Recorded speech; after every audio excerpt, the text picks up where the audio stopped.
Yun guys, magluto tayo ng binagoongang baboy. Style ko naman din to, no? Iba-iba naman tayo ng version. Bakit ganyan siya?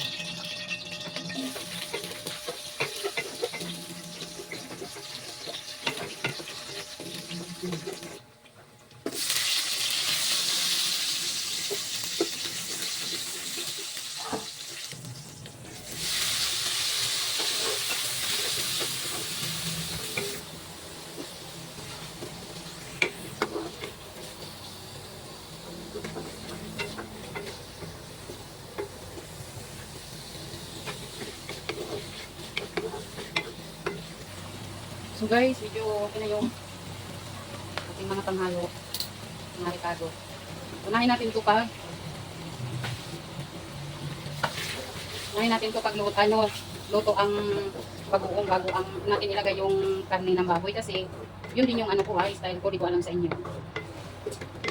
Para mawala yung langsa ng lutuin muna natin ang tulo yung bagoong.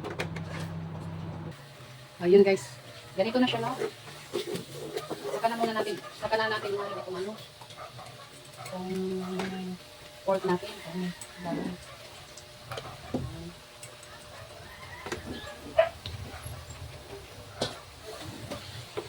Ayan siya. Hindi tayo dito gagamit ng magic sarap.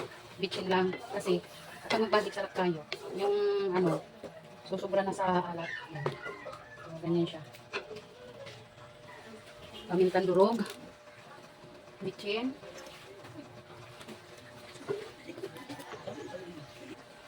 Halukayin natin. Ayan, takpan muna natin, no? Pakuluin muna natin ng bagya. So, ito na siya mga mari. Ito na siya. Ito na yung karne nito. Tutok na. Ang idagdag na lang natin dito, ito. Ipanghuli natin itong suka. Yan, no? Ihuli natin itong suka. Gawa ng, kapag ang karne kasi may suka, hirap tayo palambutin. Okay? Subukan nyo yun.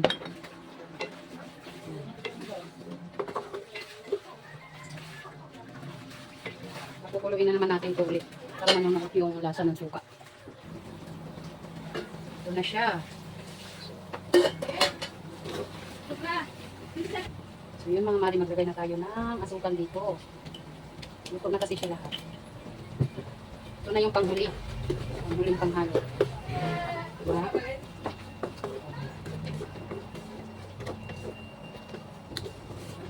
Ganito ako magbinabuhungan. Ay, sakit. Diba? Yung iba naman, Bicol Express naman kasi yung iba style. Ito, binabuhungan talaga siya.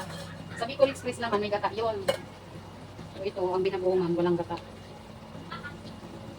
Takpan na naman natin ulit.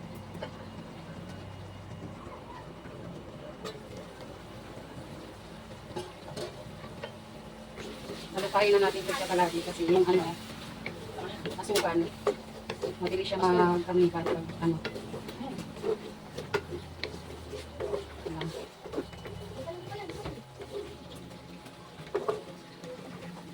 Sa parting to, kailangan mo nang laging halukayin. Kita nyo yan siya guys, diba? Mga mari, naglalangis yan, no? Ibig sabihin yan, luto na, lahat-lahat luto na. Sa Bisaya, parisiko na kayo ba? Okay na yan.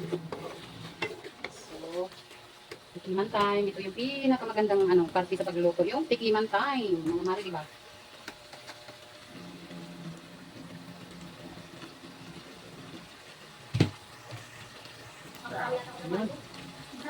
Okay na. Kaya na na.